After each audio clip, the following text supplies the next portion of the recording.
तो आदाब, नमस्कार, गुड इवनिंग, सत श्री अकाल। एक बार फिर आप तमाम लोगों का स्वागत है क्राइम तक की कहानी के इस एपिसोड में। उम्मीद है पूरी फैमिली अच्छी होगी, अपना ख्याल रख रही होगी। आज की कहानी जो है, इधर पिछले कई दिनों से आप सभी को पता है, एक ही चीज़ ऐसा लगता है देश में हो रहा है, और वो है बस सीमा और सचिन का प्यार। बाकी सारी चीज़ें, बाढ़ भी है इस दौरान, बहुत सारी और भी चीज़ें हैं, लेकिन सोशल मीडिया पर ख़ास तौर पर सीमा और सचिन की कहानियाँ हर तरफ है। सीमा के अगर घर, मैं आज कोशिश करूंगा कि आपको अपनी कहानी के ज़रिए अगली कहानी सुनाऊं। सीमा के घर के दर्शन करा देता हूं यहीं से बैठे बैठे आपको, बिना तस्वीरों के। जब नोएडा से चलते हैं और ग्रेटर नोएडा पहुंचते हैं, ग्रेटर नोएडा की सड़क पे एक जो एक्सप्रेस वे है, आगरा तक आप जाते हैं, फिर आगरा से आगे लखनऊ का एक्सप्रेस वे है। तो नोएडा से आगरा के एक्सप्रेसवे पर चढ़ना पड़ता है। उसके बाद वहाँ से आप करीब एक पहला जो टोल आता है जेवर, उससे पहले ही एक लेफ्ट में कट है, मुड़ जाते हैं। उसके बाद अंदर करीब 6 किलोमीटर है, दोनों तरफ खेत है। फिर आप एक बस्ती में पहुँचते हैं, उसका नाम है रब्बूपुरा। अब वहाँ एकदम पतली पतली गलियाँ हैं, छोटी छोटी सड़कें हैं। अगर एक कार जा रही है और सामने से दूसरी आ गई, तो अब दोनों में जो ज़्यादा शरीफ है वही पीछे करेगा, तब दूसरी कार को जगह मिलेगी। ये हम लोगों के साथ भी हुआ। तो मतलब एक बार में एक ही गाड़ी उस गलियों से गुजर सकती है, और बड़ी आड़ी टेढ़ी गलियाँ, उसमें घूमते घुमाते, अगर आपके पास कोई लोकल जानकार नहीं है गाड़ी में बैठा हुआ, तो फिर आप नहीं पहुंच पाएंगे, या फिर आपके पास GPS होना चाहिए, किसी ने लोकेशन भेज रखा हो। तो उसके बाद आप वहाँ पहुँचेंगे। बस एक चीज़ है, अगर आप जा रहे हैं और गाड़ी में हैं और रास्ता भटक गए और किसी से पूछेंगे कि सीमा सचिन के घर जाना, तो वहाँ सब बता देगा, लेकिन वही बताएगा आगे से ये, पीछे से ये, वहाँ से। खैर, आप वहाँ से करते करते जब पहुँचते हैं तो एक गली के अंदर दाखिल होते हैं, और उस गली में पैदल चलना होता है। और उस गली के बाएं साइड पर एक छोटा सा घर है, आंगन बड़ा सा है, 2 कमरे हैं, और उस आंगन, उस गली और उन कमरों में पूरी भीड़ है। चारपाइयाँ हैं, चौकी है रखी हुई, बड़े बुजुर्ग गांव के बैठे हुए हैं, मेहमानों का तांता लगा हुआ है।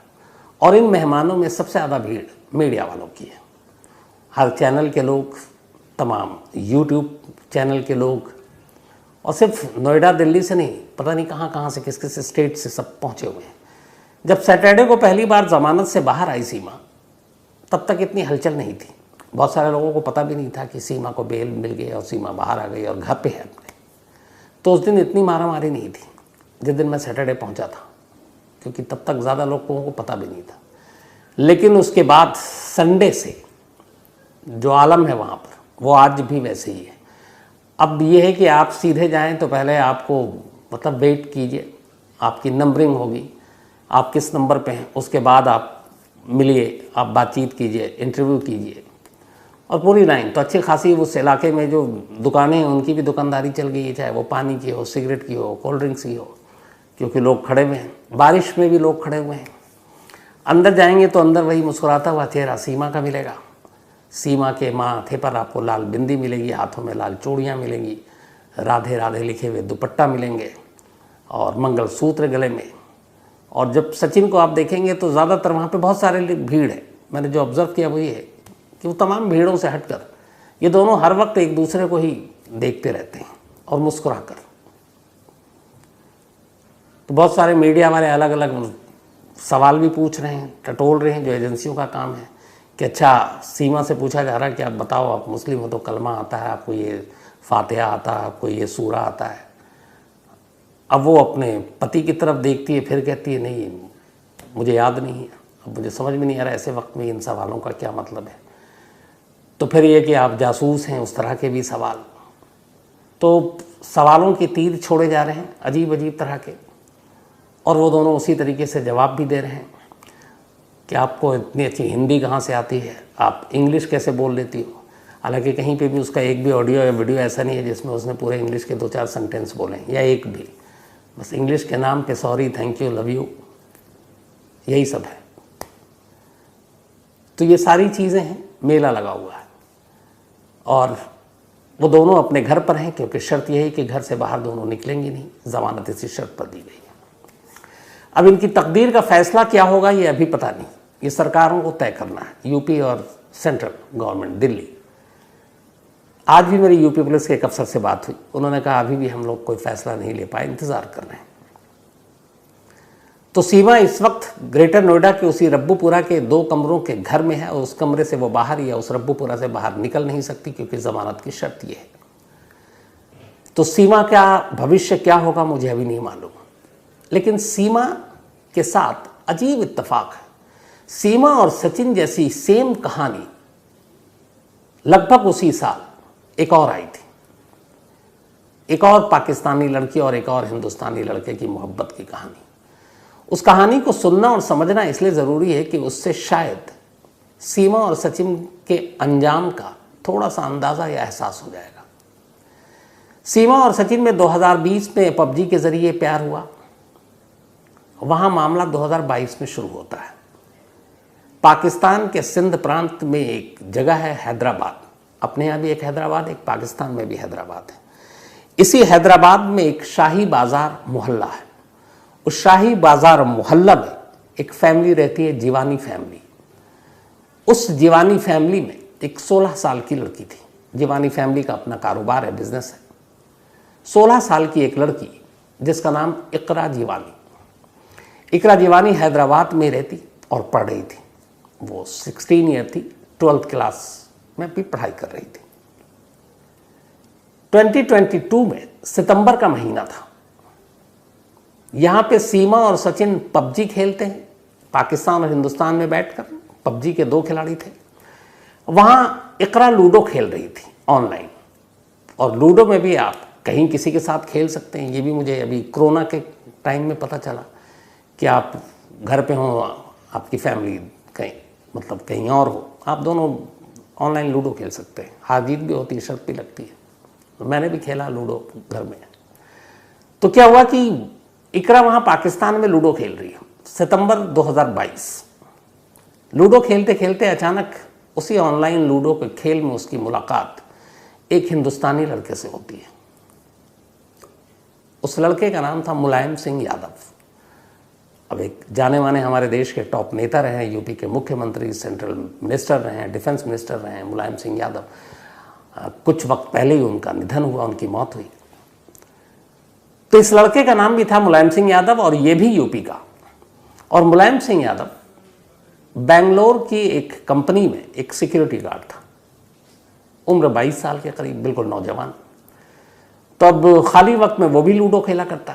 उधर पाकिस्तान से इकरा लूडो खेल रही है। लूडो खेलते खेलते अब दोनों के बीच हार जीत जब चलता रहता, उसके बाद फिर वही सीमा जैसी कहानी।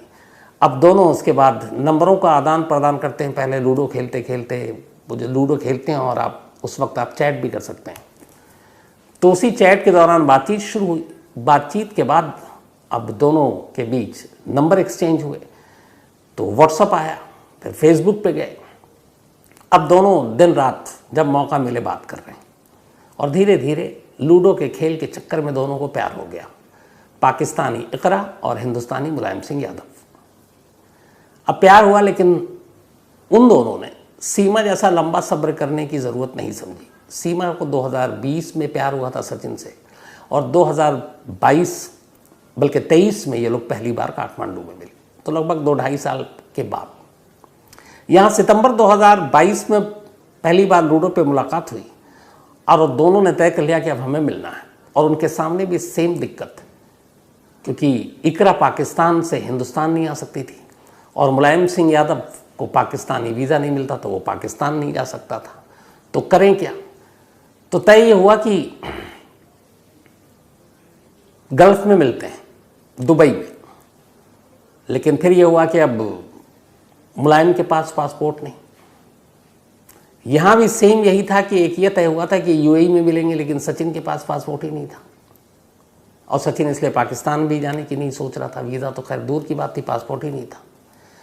तो अब दोनों ने तय किया कि नेपाल में मिलते हैं।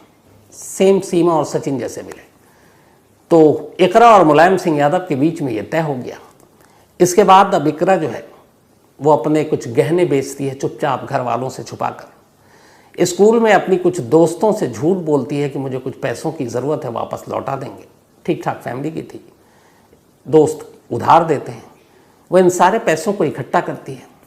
बड़ी खामोशी से, ऑलरेडी उसके पास पासपोर्ट था, घर वालों को पता नहीं चलता। एक ट्रैवल एजेंट वाले को पैसे देती है और पैसे देने के बाद वो पहले दुबई और फिर दुबई से नेपाल, इन दोनों का वीज़ा लगवाती है और उसके बाद एक रोज़ टिकट कटाती है और 2022 के एंड में ही वो एक दिन हैदराबाद से निकलती है, हैदराबाद से कराची पहुंचती है, कराची से दुबई जाती है और दुबई से काठमांडू। इधर मुलायम सिंह यादव बेंगलोर से सीधे यूपी आता है, पहले अपने घर जाता है और उसी यूपी से फिर नज़दीक है, सड़क के रास्ते ये भी काठमांडू पहुंच जाता है। काठमांडू एयरपोर्ट पर, त्रिभुवन इंटरनेशनल एयरपोर्ट के बाहर, अब इकरा और मुलायम सिंह यादव एयरपोर्ट के बाहर और इकरा बस एयरपोर्ट के अंदर से बाहर आने वाली। और इन दोनों की भी पहली मुलाकात ठीक एयरपोर्ट के बाहर होती है, ठीक वैसे ही जैसे पहली बार इस साल मार्च में सीमा और सचिन की मुलाकात त्रिभुवन इंटरनेशनल एयरपोर्ट के बाहर हुई। दोनों वहाँ मिलते हैं। मिलने के बाद बस यहाँ से इन दोनों की कहानी में थोड़ा सा अलग फ़र्क आता है। पाकिस्तान से दुबई, दुबई से काठमांडू, काठमांडू से भारत, प्यार क्या क्या नहीं देखता, कैसे कैसे सरहद पार प्यार कर जाता है। सीमा और सचिन मिलने के बाद काठमांडू में ही रहते हैं, एक होटल में एक हफ्ता, उसके बाद वो पाकिस्तान चली जाती है और सचिन हिंदुस्तान। लेकिन इकरा और मुलायम के साथ ऐसा नहीं होता। ये दोनों काठमांडू में मिलते हैं, उसके बाद एक होटल में रहते हैं और सीमा और सचिन की तरह ही पहले काठमांडू में ही एक मंदिर में शादी करते हैं।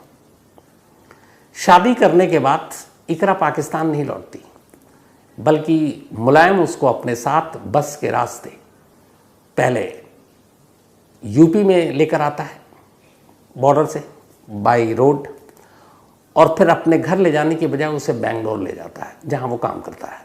बेंगलोर में ऑलरेडी वो किराए के एक घर में रह रहा था, अब वो इकरा को वहां ले जाता है। अब दो प्यार करने वाले मिल चुके थे। यहाँ पर सीमा और सचिन की जो कहानी थी, अब इकरा और मुलायम की अलग हो चुकी। अब इधर इकरा यहाँ है, उधर पाकिस्तान में उसके घर पे हड़कंप कोहराम, क्योंकि सिर्फ 16 साल की उम्र, घर वालों को कुछ पता नहीं और लड़की गायब। हर तरफ ढूंढ रहे हैं, कुछ पता नहीं चला। इसके बाद उन्होंने पुलिस में रिपोर्ट लिखाई। इसी दौरान जब ये सारी गहमा गहमी चल रही थी तो फिर दोस्त भी परेशान। फिर दोस्तों ने एक एक कर बताया इकरा के घर वालों को कि उसने हमसे कुछ पैसे मांगे थे। पहले तो ये था कि उसको कुछ हो नहीं गया हो, कहीं उसके साथ कोई क्राइम नहीं हो गया। लेकिन फिर जब दोस्त एक एक कर सामने आए और बताने लगे कि उन्होंने ऐसे ऐसे पैसे मांगे, फिर घर वालों ने देखे कि घर में उसके इकरा के गहने नहीं है, तब उन्हें डाउट हुआ। इसी दौरान में जिस ट्रैवल एजेंट वालों से उसने अपने टिकट विकेट कराए थे, वीज़ा, उस तक भी ये बात पहुंची कि ये लड़की गायब है। तो उसने बताया फिर कि उसने तो दुबई का टिकट करा रखा और काठमांडू का। तब घर वालों को लगा, लेकिन अब काठमांडू के बाद वो कहाँ, क्योंकि इससे आगे की कहानी खुद इकरा के घर वालों को नहीं मालूम। अब वो परेशान। इधर इकरा जो है अब वो बेंगलोर पहुंच चुकी है। बेंगलोर में आने के बाद अब यहाँ ये था कि मुलायम सिंह यादव को डर था कि एक पाकिस्तानी लड़की वो उसके साथ रह रही है और बिना वीज़ा के आई है, कुछ गड़बड़ ना हो। तो उसने उसका नाम इकरा से बदल कर रवा यादव रख दिया, RAWA, रवा। अब रवा यादव के नाम से इकरा जो है मुलायम सिंह यादव के साथ बेंगलुरु के एक रेंटेड हाउस में रह रही है। करीब 2 या 2.5 महीने बीत गए, सब कुछ ठीक चल रहा है। लेकिन फिर जब एक लंबा अरसा हुआ, 1-1.5 महीने बाद, तो इकरा भी एक 16 साल की लड़की थी। उसे अपने घर वालों की याद आई। उसने मुलायम से बात की। मुलायम ने कहा ठीक है, तुम अपने घर पे कॉल करो। अब इकरा ने अपनी अम्मी को फ़ोन किया और उसने बताया कि मैं भारत में हूँ, मैं बेंगलोर में हूँ और ऐसे ऐसे मैंने शादी कर ली है। अब माँ को एक तो ये सुकून कि चलो उसकी बेटी सही सलामत है, लेकिन दूसरा फिर एक झटका भी लगा कि वो भारत पहुँच गई और उन्हें पता ही नहीं, एक 16 साल की उम्र में, और उसने एक हिंदू लड़के से शादी कर ली है। तो ये सारी चीज़ें, और अब घर पे भी कोहराम। लेकिन इकरा फिर भी अपनी माँ से बात करती रहती व्हाट्सएप कॉल के ज़रिए। इधर जिस जगह पे वो बेंगलोर में रहती थी, तो कई बार वो छत पर होती, जो किराए का घर था। और चूंकि वो पाकिस्तान से आई थी, एक मुस्लिम थी, और अड़ोस पड़ोस के लोग भी उसको रवा यादव के नाम से जानते थे, एक हिंदू के तौर पर। बट कई बार अनजाने में ये हुआ कि उसने ध्यान नहीं दिया और छत पर वो नमाज़ पढ़ने लगी। चूँकि दिन भर में 5 वक्त का नमाज़ पढ़ते हैं, तो ऐसे ही 2-4 बार जब वो नमाज़ पढ़ रही थी, पड़ोसियों की नज़र पड़ी। उन्हें बड़ा अजीब लगा। उन्होंने कहा ये घर मुलायम सिंह यादव का, उसकी बीवी रवा यादव, तो ये रवा यादव नमाज़ क्यों पढ़ रही है? अब उन्हें बड़ा डाउट हुआ। अब आजकल के आपको तो माहौल वैसे ही पता है, आपको फिल्में सीरियल देख कर लोग जागरूक हो चुके हैं। उन्हें लगा अरे ये कहीं कोई जासूसी का खेल तो नहीं, कुछ गड़बड़ तो, हमारा इलाका तो कहीं ख़तरे में नहीं है। तो किसी ने पुलिस को फ़ोन किया। इधर इसी दौरान में, अब चूँकि ये लगातार व्हाट्सएप कॉल पर पाकिस्तान हैदराबाद बात कर रही थी, तो ऐसे पाकिस्तान जाने वाले ज़्यादातर कॉल जो होते हैं वो एजेंसियों के रडार पर होते हैं, कौन क्या कैसे बात कर रहा है। तो ये कॉल भी एजेंसियों की नज़र में आ गया। दिल्ली में बैठी एजेंसियों ने बेंगलोर पुलिस को इतला दी कि आपके यहाँ एक नंबर, ये जगह, ये मोबाइल नंबर, इससे पाकिस्तान बात हो रही है, चेक करो ये मामला क्या है। अब जब ये खबर आ गई, इधर पड़ोसियों ने पुलिस को बताया, तो दोनों चीज़ें जब आया तो लगा कि कुछ गड़बड़ है। बेंगलोर की पुलिस इसके बाद 23 जनवरी 2023, इसी साल की बात है, 23 जनवरी, इकरा या रवा को यहाँ आए हुए 2-2.5 महीने हुए थे। पुलिस ने पहले तफ्तीश की, उसके बाद 23 जनवरी 2023 को वो बेंगलोर के उस घर में पहुँचती है जहाँ इकरा या रवा रहती थी, और इकरा और मुलायम सिंह यादव इन दोनों को उठाकर थाने ले जाती है। अब वहाँ पूछताछ होती है। जैसी पूछताछ होती है, सच्चाई सामने आ जाती है। मुलायम बता देता है कि इसका नाम इकरा है, वो बता देती है कि मैं इकरा हूँ, मैं पाकिस्तानी हूँ, मैं पाकिस्तान के हैदराबाद की रहने वाली हूँ, हम दोनों प्यार करते हैं, मैं वहाँ से दुबई के रास्ते नेपाल गई, नेपाल से यहाँ आई, हमने शादी कर ली, अब हम साथ रहना चाहते हैं। अब चूँकि उसने सरहद बगैर वीज़ा के पार किया तो जुर्म तो था ही। सेम वही केस जो सीमा के साथ था। तो पुलिस ने पहले उन्हें गिरफ्तार किया, फिर इसके बाद उसे जेल की बजाय एक महिला आश्रम में रखा गया। उसके बाद तफ्तीश हुई। उधर पाकिस्तान में उसके फैमिली वाले से भी कांटेक्ट किया गया। पाकिस्तानी भी, चूँकि फैमिली वालों ने जब ये बात करी थी तो उन्होंने ऑलरेडी पाकिस्तानी दूतावास को भी कांटेक्ट किया था। तो अब इंडियन और पाकिस्तानी गवर्नमेंट दोनों भी इस मामले में एक दूसरे से कांटेक्ट में थे। तो जब सब क्लियर हो गया कि ये एक जासूस नहीं, एक 16 साल की लड़की है, इश्क के मारे की वजह से ये यहाँ चली आई, लेकिन इलीगल तरीके से, तो अब ये था क्या करें। अच्छा, यहाँ आने के बाद अब उसका एक मुलायम सिंह यादव ने आधार कार्ड भी बना दिया, फेक पासपोर्ट के लिए भी अप्लाई कर दिया था, तो फर्जीवाड़ा भी चल रहा था। लेकिन जब उसको क्लीन चिट मिल गई कि ये वो कोई जासूसी वासूसी नहीं है, तो फिर ये था इसका क्या किया जाए। मुलायम सिंह कह रहा था मैंने शादी की है, मैं अपनी बीवी के साथ रहना चाहता हूँ। इकरा या रवा यादव का कहना था कि मैं भी अपने शौहर या पति को छोड़कर पाकिस्तान नहीं जाना चाहती। यहाँ तक कहते हैं कि जिन पुलिस वालों ने इन दोनों से इंट्रोगेट किया और जो रखा था, वो लगातार दोनों रो रहे थे कि हमें जुदा मत कीजिए प्लीज़।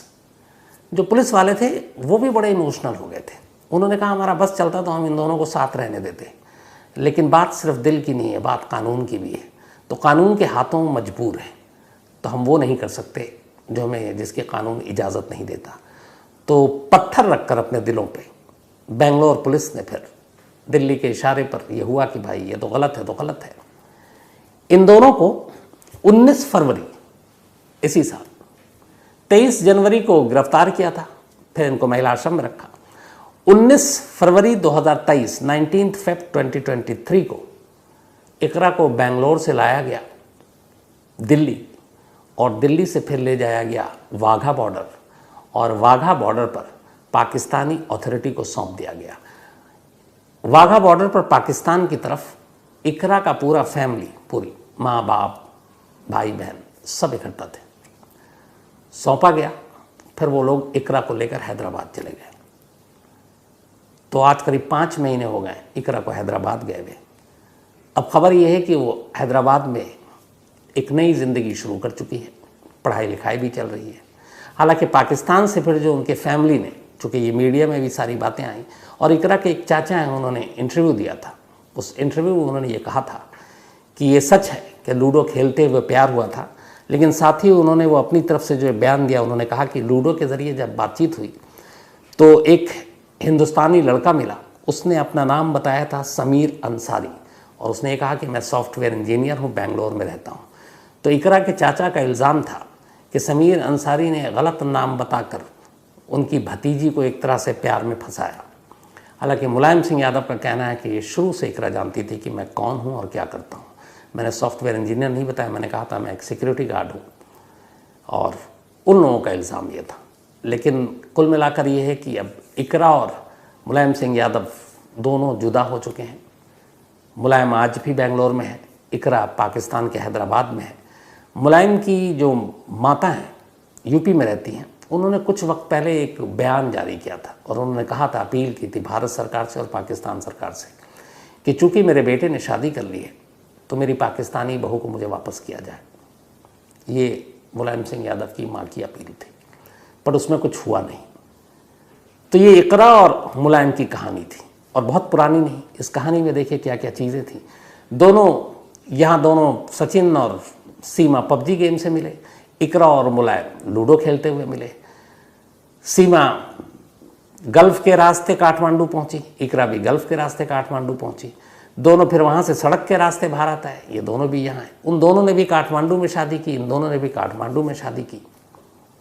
हाँ, इकरा बिना किसी बच्चे के आई थी, सीमा 4 बच्चों के साथ आई। इकरा को सच्चाई आने के बाद वाघा बॉर्डर से भेज दिया गया।